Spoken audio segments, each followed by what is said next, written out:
Welcome to Sports Uncorked. Thank you so much for being here with us today. We have an amazing episode lined up.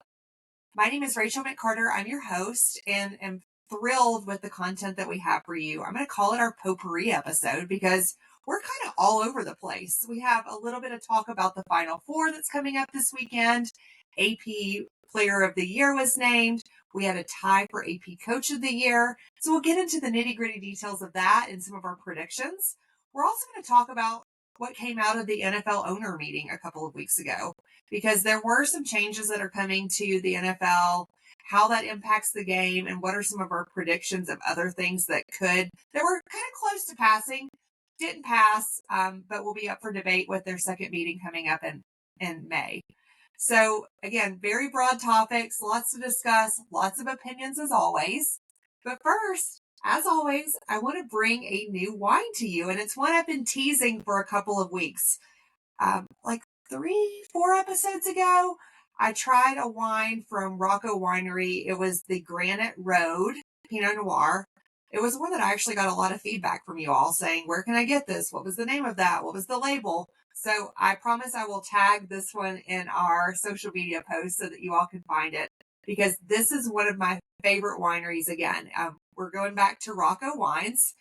And this time I'm actually going to be trying a sparkling wine. You know how I love Willamette Valley, and you know how I love my bubbles. So this is a double trouble bottle that I want to introduce to you. So Rocco Winery is in the heart of Willamette Valley in Newberg, Oregon. They have a beautiful tasting room. Make an appointment ahead of time. Be sure to reserve your table out on the patio. And they have a lovely little pairing menu that goes with your champagnes. You can do a bubble flight, you can do a Pinot Noir flight, you can do a mixed flight, you could do they're even known for Chardonnays. So a little bit about Rocco is they started back in 1986, and their winemaker, Roland Souls, arrived in Oregon with this radical idea. And it was to show the world that Willamette Valley has and is the premier sparkling wine region in the New World. So the tradition of Champagne, which he believed was like rooted in this marine influenced landscape, he thought that this parallel, which is the 45th parallel in kind of the winemaking country, could grow a really crisp, fresh fruited Pinot Noir, which we tasted and agree, along with Chardonnay. So a region that, is more known for Chardonnay, but also I will say that Rocco and many other winemakers in the area do have very crisp, light, not buttery Chardonnays. So he was 30 years old at the time, and he kind of drove his Volkswagen up on this gravel road and started this winery. And he really did, and what I think it very successfully built is the state's largest and finest sparkling wine house. So I really enjoy, this is a winery that I'm a member of. I get a couple of cases of champagne a year, go through this very quickly because I really, really do enjoy it. And it's a really nice bottle to open up with friends. They have a lot of different price points. So, you could buy a bottle of bubbles from $35 all the way up to $100 and, $50 if you wanted to spend that much. But one thing that is really cool, and I was so happy and so proud of them, is that Rocco had a 2013 Brut champagne, similar to the one that we're drinking today, that was named the #1 wine of 2024 from Wine Enthusiast. So not only am I a big fan, but the specialists and the wine tasters and the winemakers that are participating in this are also really big fans. So what I'm drinking today is a Brut from RMS. It is 70% Pinot Noir and 30% Chardonnay. The color does not look Pinot Noir, but they crush the grapes before they get all of the tannins from the redness of those grapes, which is what keeps it with this really nice gold color. As you can see, it really has nice effervescence, and it's so light and lovely. So if I take a sip, you don't have kind of that bitterness that sometimes champagne can get, right? Where the bubbles are kind of like, ooh, they hit you and you get that little sourness back in your palate. This is just, it's It has a lot of dimension. I taste some citrus. It's not overly citrusy. Some green apple definitely is coming through. I get a little bit of like a peach flavor, maybe a little honeysuckle, but it's not sweet at all. It is just, it's a very nice dry brut champagne. And I believe the price point on this one was around $45. So, not one that you're going to mix with orange juice for like a mimosa. But if you're having, some girlfriends over, you're having some friends over, you're having a cheese board, like this is a really nice kind of starting wine for any kind of get together. So with that, cheers. Definitely try to find RMS. I think it is one that you have to order through them directly. So Rocco Winery will link it in our Instagram and our social media posts so that you have that. But definitely worth trying out. So cheers. We will bring Marissa in and we will get going.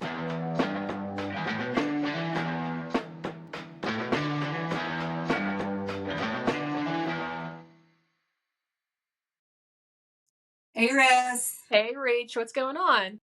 Cheers. Happy Friday. TGIF, girl. I'm like finally back home after what feels like I feel like I've been traveling for 3 weeks. You've been on a run. You've been on a run. I got one coming up myself, so I completely understand it. I was in Dallas earlier this week and I like looked up in downtown and I'm like, what city am I in? Like literally, I have no idea where I am. What time zone am I in? It's been like, the time zone stuff is the worst. I don't understand why 1 hour difference just like ruins you. Totally. So I'm happy to be back home and home for the foreseeable future, which is yay, super nice. Yay. I know. Back on a consistent schedule for recording and everything too. Awesome. So we are rolling into the last weekend of college basketball, which it went fast. I feel like it really went fast. Part of it because really fast. We didn't really pay attention to it during football season, but like the tournament's gone really fast. It's been really fun to watch. Mm-hmm. And for once, it looks like the selection committee of something got something right. Oh, yeah. For like, sure. I mean, I think it was, even though they didn't deserve it, I think it was perfectly okay that UNC made it in and still did not win anything. So that just goes to show you how brand bias works in some aspects. Right. But it did. It went really fast. Although I can tell you that I do love the difference between NCAA football and basketball. At least we've got a championship game on a weekend. That way we can actually enjoy it and not have to worry about work tomorrow. Is it on Monday? I thought it was on Monday. No. The championship game's on Sunday? For football? No, for basketball. But girl, there are games tonight. I mean, I think it's like the women's, but like our games tonight. I was talking about the men. I thought the men's game was on Monday. Hold on, am I crazy? Because I don't know if you know this, but it's officially April and everything is starting right now. When is today? The 4th? Today is the 4th. You're right. It's the 7th. Why did I think today was the 7th? Well, that just goes to show you. I was like, I think the first round's tomorrow, which is Saturday, and then they give them a day to prepare before the last game, which is on Monday night. So with my whole chest and confidence, I told someone the other day, I want to say it was yesterday, that it was Tuesday. And I was like, no, well, today's Tuesday, so we can worry about that tomorrow when it's actually Nope, it was Wednesday. And they didn't care, and they don't remember, so it's no big deal. Because you're the authority on everything sports related. We might have to start doing like correction corner, because I went back and listened to our episode from yesterday, and I was like, with my whole chest and confidence told everyone that Caitlin Clark went to Purdue, and like in my head, I knew it was not Purdue, it was Iowa. The colors are just the same, I guess. I don't know. I subtly added Iowa in. I noticed that. When I went back and watched the episode, I was like, I need a correction corner. I'm just a buzzer. Yeah. Fact check me. Me. I love it. So we have 4 number 1 seeds in the tournament for the first time since 2008. Mm-hmm. So all of the people out there that know nothing about basketball and just picked all number 1 seeds did better than us. Just think about that, Russ. But you know what? I wanted a Cinderella story, and here came the University of Houston out of nowhere. it brought us a Cinderella story. So I'm kind of, I don't know. I guess like I knew my bracket was going to be a mess from the get go because I didn't know how Sweet 16 through Elite 8 was going to pan out. I was just like, you know what? I know what the Final Four is going to be. So I feel pretty confident about my whatever. Tennessee messed me up. Alabama messed me up. BYU messed me up. I gave up 3 weeks ago. I thought Houston was going to go out like 2 games So did before. I. And they almost did, right? They almost did. They had a little help from their friends, and they got to that last game. I think we do truly have the 4 best teams that are playing too. Like they all won very convincingly in the Elite 8. God, the Bama game. We have to say it because I know. that was like super hard to watch, and I unfortunately just happened to be in Alabama while watching it. This is really, really hard, even harder now that I'm with my people. But yeah, like people were like, which team are you even rooting for? Because I was like, oh, yes, 3 points. Oh, yes, he made that shot. They're like, who are you rooting for? I was like, well, my bracket needs Duke to win, but in my heart, I need Alabama to win this. Like this little, like, itchy spot tattoo on the back of my neck. Just, I know. It's like, we cursed all of our teams forever. But they made it to the Elite 8, which is a lot better than what our brackets told us that they were going to do. Like, we didn't think they were going to make it. We didn't think that they were going to make it into the Sweet 16. Like, that was a happy surprise. We didn't think they were going to make that. I thought they were going Final Four. I thought they were going to take down Duke. But you've got now the Player of the Year. It's official. Cooper Flagg has been nominated as Player of the Year. Yeah. He got 42 out of 61 votes. The only other player that got votes was Janai Broom. He got the remainder of them. 2 amazing players, right? I think we could say that Janai is probably the number 1 transfer player that 100%. Has played and probably college basketball ever. Like he's probably the top transfer. But it's been super fun to watch. The other deserves it. He's a good player. I like he's 18. Really loved. Yeah, he's amazing. He 100% deserves it. I loved watching. I'm not gonna lie. It was really hard to watch the Alabama Duke game, but I really loved watching Cooper go up against Grant Nelson. I mean, it was like white on white crime, and I was like kind of here for it because they both played aggressive and they were in each other's face and they were fouls all over the place. I was like, this is good basketball. Like, I'm here for this. Yeah, I agree. I would say of the 4 teams that are still in it, is anybody going to beat Duke? Cooper is so good. For 18 years old, he's good. He's like the Ryan Williams of college basketball. He's not like the only good player on the team either. No, I mean, sometimes you see like a superstar that when they're out of the game, you could tell they're out of the game. Yeah. Like Knipple's good, which it's like hard to even say that without Mr. Nipples. Laughing like a child. I know. Am I ever going to grow up? But they've got like a whole team around them they play together well. They clearly are very well coached. John Shire has done an amazing job. He got some votes for Coach of the Year. But we did see today it was announced that for the first time ever, we had a split AP Coach of the Year. So Bruce Pearl and Rick Pitino each got 20 votes. And so they are co-sharing the Coach of the Year award. And both very deserving, right? Very, very deserving. Yeah. Awesome. So I think it's gonna be fun to watch some good basketball tomorrow. I'm pumped. Yeah, there's a lot of good basketball coming up tomorrow. There's like a lot of good basketball coming up tonight. I know that the girls are playing their Final Four. I got Dawn Staley, who is just a force to be reckoned with UConn and Paige. But like, it's gonna be good. It's good basketball. I'm so pumped. There's just so much going on. Like, I don't know if you know this, Rach, but it being officially April has kicked off like so many other things. Like, we've got March Madness that's going on. The Masters is coming up. We've got official kickoff of MLB. The NHL playoffs are coming on. The NBA playoffs are coming up. Like, it's absolute madness right now. So it's just so much. I'm excited. I'm so pumped. Next week we'll be focusing on the Masters. Yes. Favorite event ever. I'll be drinking an azalea and be giving the recipe for the azalea. Maybe I'll send it to you ahead of time so we can drink them on the show. But it is like my favorite event of. Actually, I think it's my favorite sporting event. So we'll save Masters talk for next week because I get very passionate about it. But Well, no, we'll yes. have to because we got to get all our golf out of our system next week because the week after that, we're going to be talking about the NFL draft. And there's going to be a lot of madness around that. So we got to Can't get it wait. all, leave it all Can't out wait. there on the field, girl. So before we pivot to the NFL, because I think we have some topics to talk about around that first NFL owners meeting that happened last week, a couple weeks ago. Can't remember. Couple weeks ago. Yes. So we had a little bit of a spirited debate, you and I did, Mhm. about why the hell is the city of San Antonio hosting a Final Four game where they don't really have a great facility to host a Final Four game. You've got the Frost Center, which is where the Spurs play, which is fine for the Spurs, but it holds 18,000 people.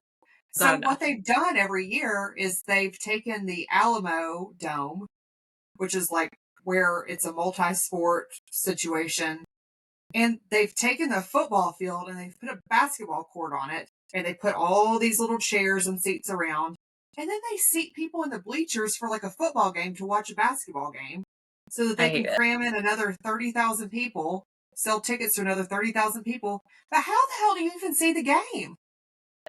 I feel like at that point it's not even enjoyable. So like, what's the point? But I don't know if you saw how much some of these tickets were going for at the Alamo No. Dome.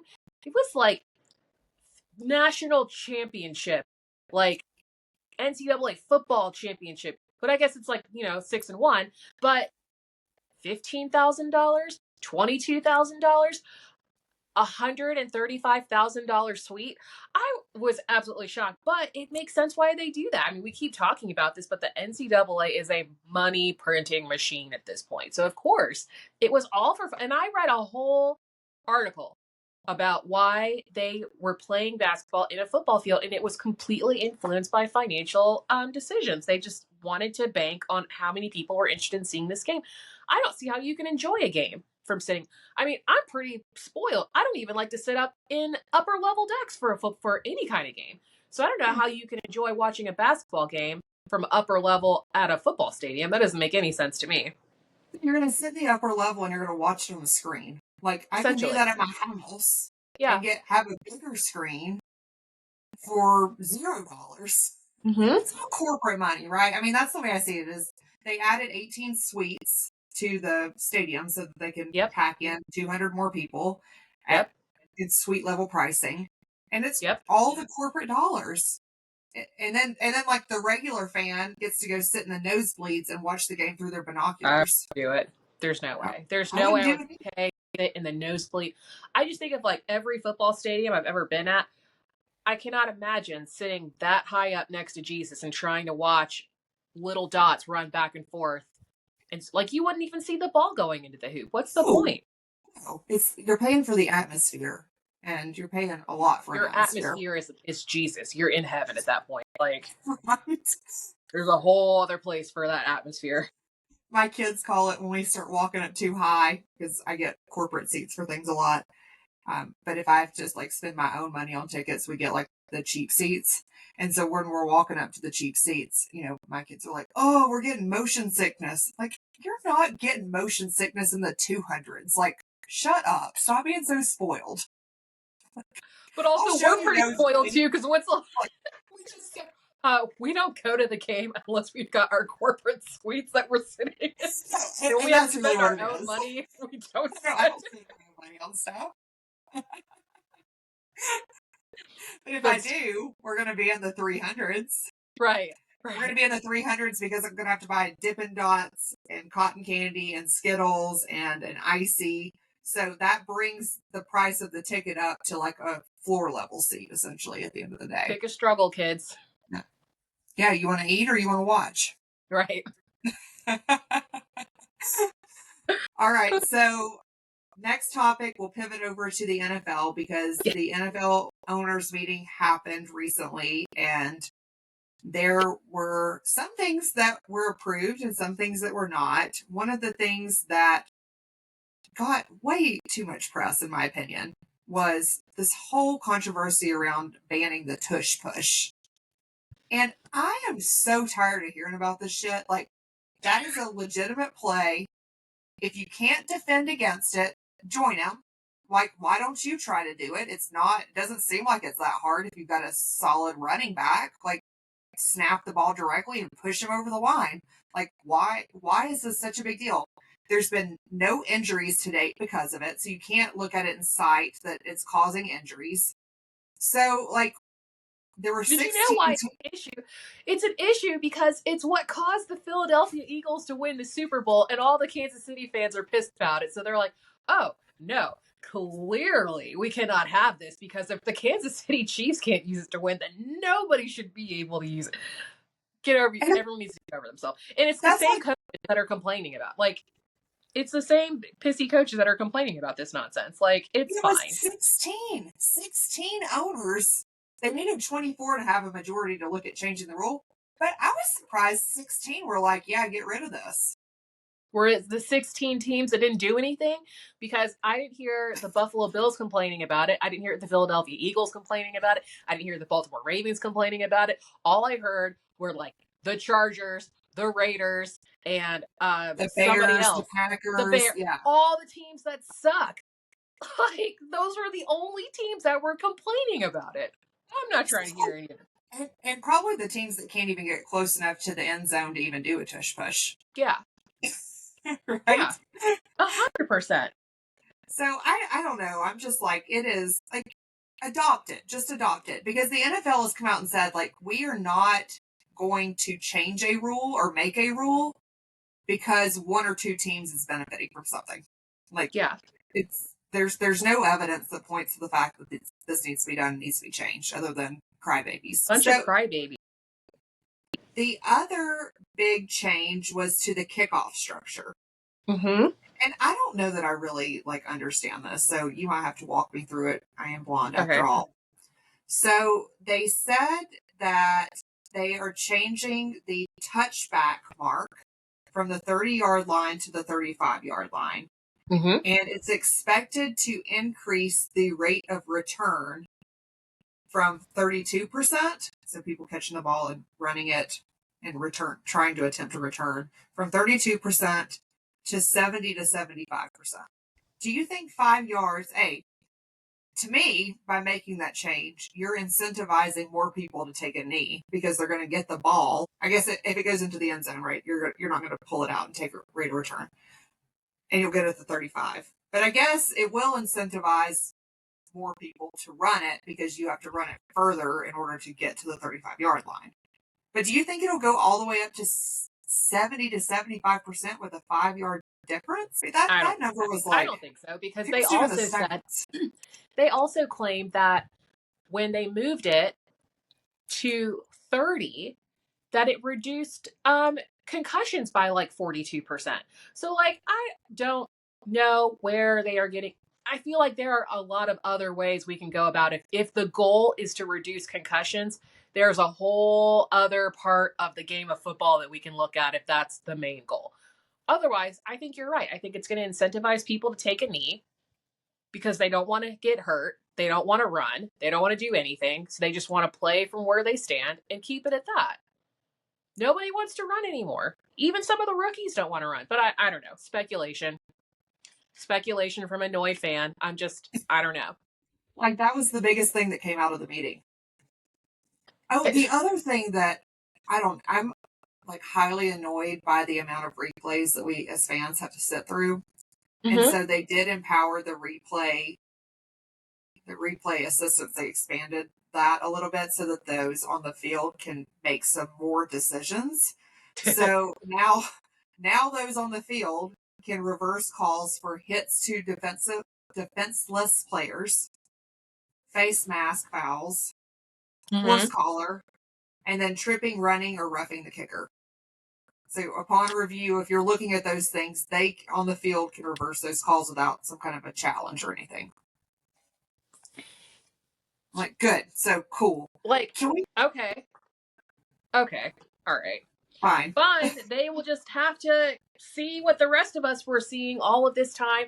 Also, I noticed that they are officially getting rid of the chain gang. So I guess that's good. We're not going to see like a mismatched first down. Cough, cough, Kansas City. Like, Do what you guys have to do to justify all the other shady stuff you're doing. Whatever. I don't care. I'm Bringing in still the going to eagle eye, support right? That's what it Right. is. It's like Sony's eagle eye that they're bringing in, and Yes. that's going to be Yeah. like real time, not, oh, well, I think we should put it here. Oh, no, like, let's move it up. Oh, no, let's But put it like if here. they're doing that with the graphics on the TV anyways, like this should be like there should not be a I just will never forget the image of two refs running from opposite sides of the field 2 yards apart and saying, "Oh no, actually, it was not a first down." When clearly it was like if they Like, are you were in showing the us end the zone. line, like if I can see the line, if I can see the first down line on my television at home, why is there so much discrepancy about it when someone is standing 18 feet away? That's the first thing they should have talked about. Like the tush push should have been like the very last thing on the list of things to discuss. And, like, I feel a lot of this technology is kind of trial period out with the UFL. And so the Yeah. UFL has seen, and we talked about this in an earlier episode, like tremendous success with the Super Challenge. So Mm-hmm. much so that they saw an almost 50% reversal rates when a Super Challenge was called. That Yep. they're giving coaches, if you win the first one, we're going to give you a second one. Mm-hmm. So, like, can we adopt Super Challenge? Like, why are the NFL owners not saying, like, Super Huge Challenge? proponent of that. I'm a huge proponent of the super challenge. Because what we see on the screen's not always right. And so you can Right. challenge, you can super challenge and throw a flag on. I want you to review any play, offensive, defensive, pass interference, holding, like any of that stuff, right? Agree. Yeah. And it's working so much so that they're giving a second one. So if I was an NFL owner, that would be something that I'm trying to put up because it benefits everyone. Like, get the call right. I agree. I 100% agree. The other big change that came out that I thought was good, and obviously we know which team, well, there were two that came out, that every team is going to be guaranteed a possession in overtime. So the way Okay. it works now is, yeah, you score a touchdown, the other team doesn't get the ball. Now everybody will get a possession in overtime, which, I mean, why not? That's like, we're really going to leave chance up to a coin flip where we, like in a I Batman movie mean, with that's Two-Face. how we ended up 8 overtimes deep for the Georgia Tech game. So why not? So dumb, right? I would love to sit through 9 overtimes of the Baltimore Ravens versus whoever, the Cleveland Browns. That'll be fun. Well, they're not doing 2-point conversions. They have 10 minutes still. They still kept it at, you got 10 minutes for overtime and then the game's over. Mm-hmm. I didn't know if that Georgia game was going to end. I That was really the didn't. first time in my life where I was like, I can't wait for it. Like, I remember texting you and I remember texting another friend and being like, I cannot wait for this game to be over so I can go to bed. You're right. Yeah. It's crazy. All right, so the last thing, this one was tabled, but the Detroit Lions, shockingly, said we should look at seeding for the playoffs based on each team's individual record. Because you remember they had like a 14-0 record and then they got like a really, really, really hard seeding in the Mm-hmm. playoffs. They had to play, I think they had to play the Ravens. Is that right? Or the Bills. No, they had to play the Bills. They played the Bills. Huh. Interesting, right? Because that kind of Weird. turned everything up on its head. But that would be really interesting. It kind of gives you incentive to play really well in the regular season and not to just kind of squeak by to get into the playoffs. I kind of like that because you're too. right. I kind of like that because now you don't have teams that are literally like tanking to get into different positions. I kind of like I this. kind of like that too. I vote yes on that. Yes. And it's what we're talking about with college football too, right? That you shouldn't, just because you win your conference championship doesn't mean that you automatically get a bye in the first round or you get a number one seed.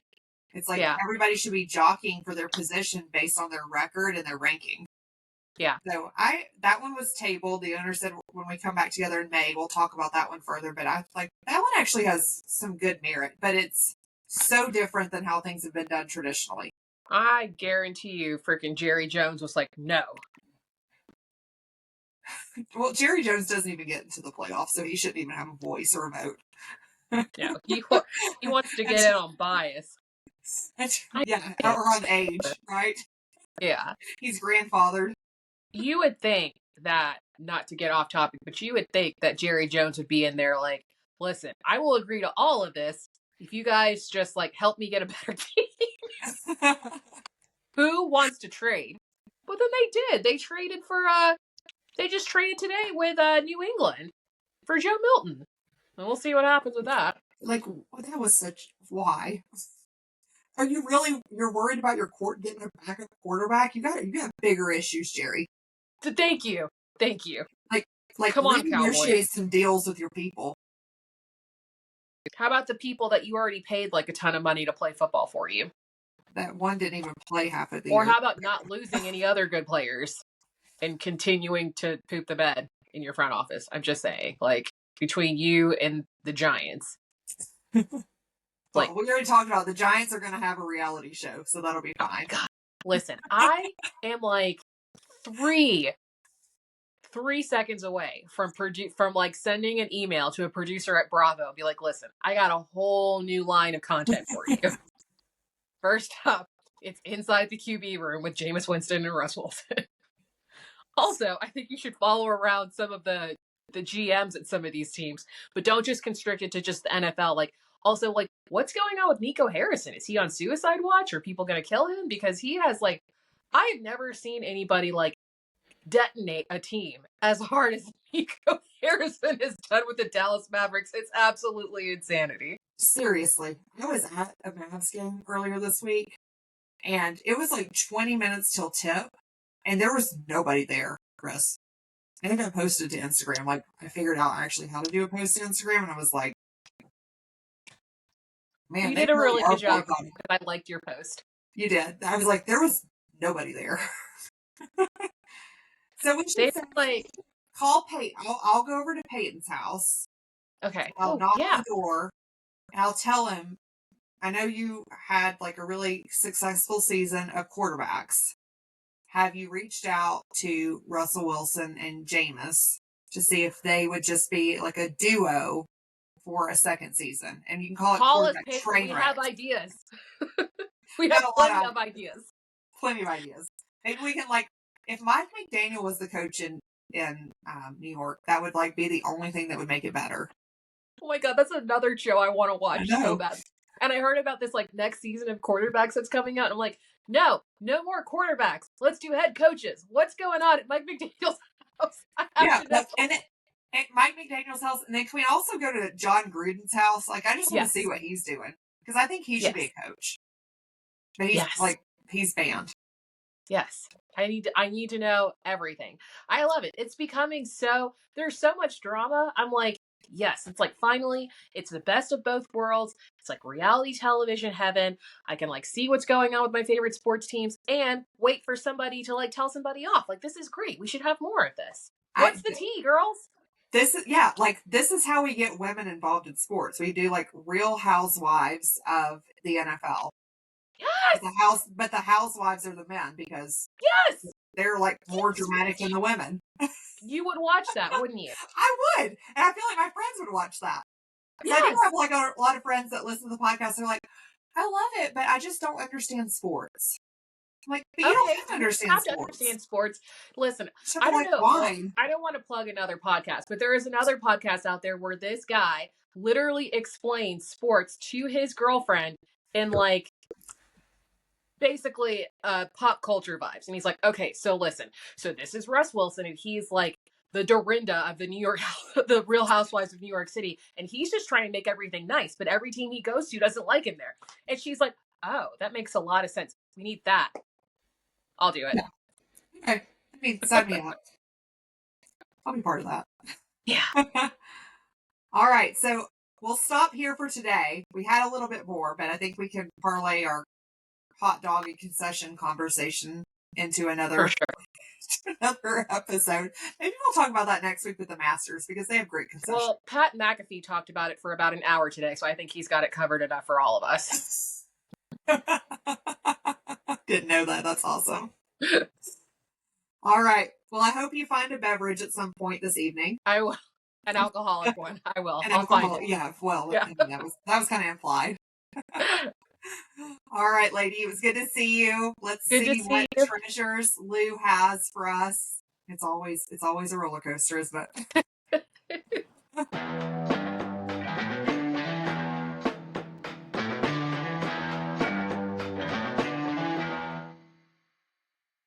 Okay. Hello, ladies. Hey, Hey, Lou. Happy hello. Friday. Happy Friday. We're doing it a little bit late in the week this time. Cheers. Yes, yes. Cheers. Marissa, no beverage, no beverage for you. No. Beverage. Look at, Shoot from the uh, hip. yeah, yeah.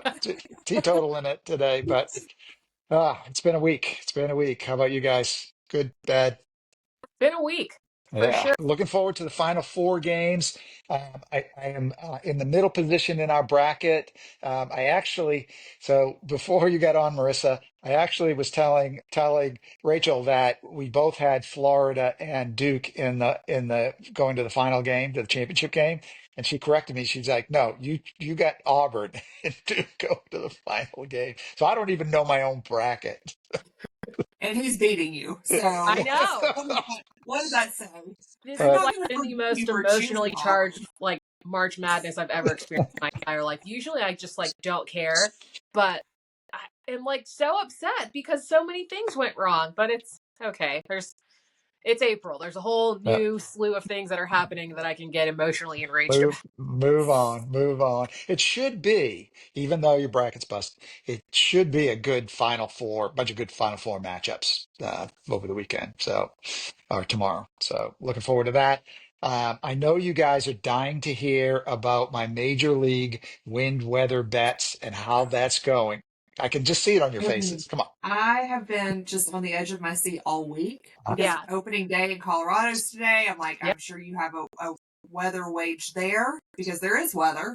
I don't want I to spoil do. your parade, but we're Something's just on going the on edge of in my Denver. seat. Something's going on in Denver. So let's first talk about, so to remind folks who might have missed that episode, I think it was a couple of weeks ago, the idea is that if the wind is blowing out to the outfield, then it's going to help the batters hit more home runs. And if it's blowing in from the outfield, it's going to hurt it. And therefore, the over under in the game is going to go up or down based upon is the wind blowing in or blowing out. If it's blowing from the side, probably not a whole lot of impact. So I started opening day with the bets, and I got the orientation of every major league field. Now some are stadiums, so it doesn't matter. Obviously, that dome fields, whatever, it doesn't matter. But there's still like 20 some odd. Got the orientation of them every day. I'm checking out the weather forecast in all those cities, looking at both the speed of the wind and the orientation. So the orientation has to be either basically at the back of the batter or in his face. And the other criteria I set is it's got to be at least 10 miles an hour. Like a 5 mile an hour wind, not gonna, not gonna affect things. So that was my criteria. The history to date, I've made 25 bets. So in a typical day, I think the most I've ever made in one day was five, least maybe two, because sometimes either the wind's blowing from the side or it's not blowing strong enough. So I'm not going to bet in those situations. Thus far, 15 wins, 10 losses.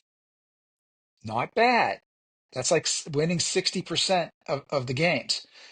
However, now I'm going to throw some statistics at you, a little statistical theory at you. I know, Marissa, you're all This excited is about the this. class that I couldn't get out of.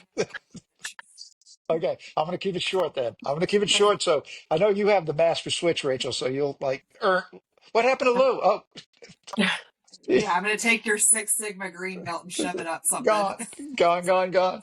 So you'd think after 25 bets, that might be telling me that something more than just pure luck is happening, that I might have found an advantage over the rest of the betting public.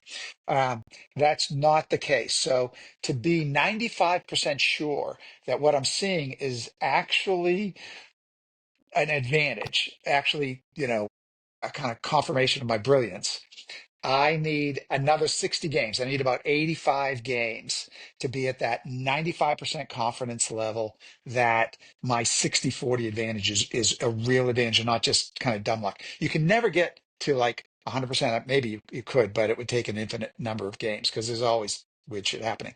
Now, in order to just break even on a kind of standard betting pattern, you need to win 52% of the games because you got the vig in there. So when you lose a little bit more than when you win.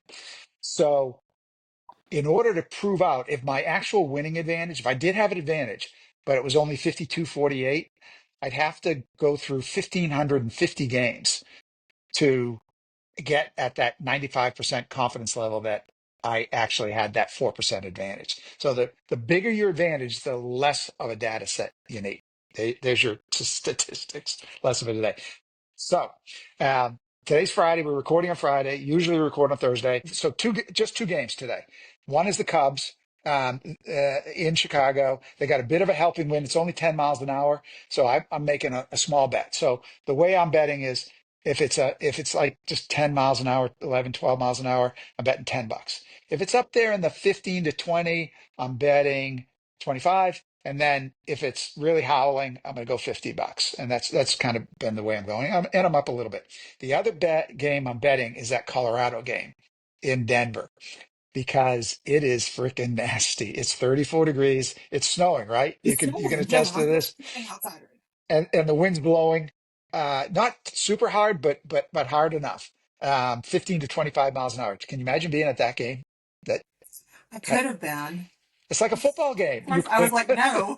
Ask Why that. would I do this? I don't even like the No, I Rockies. was no, just no. thinking, like, what's the percentage of baseball games that are played in the snow? I feel like that's I know miserable. I've seen them before, but it's a fluke, and Denver it happens. Maybe it happens in Boston. Milwaukee Stadium is a dome, so it doesn't matter there. Twins, I think, is a regular stadium, so it could happen there, but it's not unheard of. But it's not one I'd want to attend. So let me give you the Saturday bets. So I got four on Saturday. Looking ahead, the White Sox are at Detroit. 10 miles an hour wind helping. So just a little bet there. St. Louis at Boston, another 10 mile an hour wind helping. Miami at Atlanta, 10 mile an hour wind hurting. So those are baby bets. My big bet for Saturday, Baltimore at Kansas City. It's a hurting wind howling at 15 to 30 miles an hour. So we Whoa. shall see. We shall see. Huh. It's gonna think about it. You hit a high fly ball 30-mile-an-hour wind's going to knock that sucker down. Think about how it affects a golf ball. So you take the over in those, just to be clear? When it's helping, I Yeah. take the over. Oh, I Okay. was wrong. It's hurt. Yeah, it's hurting in Atlanta, hurting in Kansas City, but Kansas City where it's blowing hard. The harder it's blowing, the higher the bet. Hmm. We'll see. I'll by next week I'll have another 6 or 7 times, maybe close to another 20 games to talk about. So we're building up, but I'm having fun. You And heard I'm it here first, Clearly, ESPN. not losing money yet. So that's what I got for you.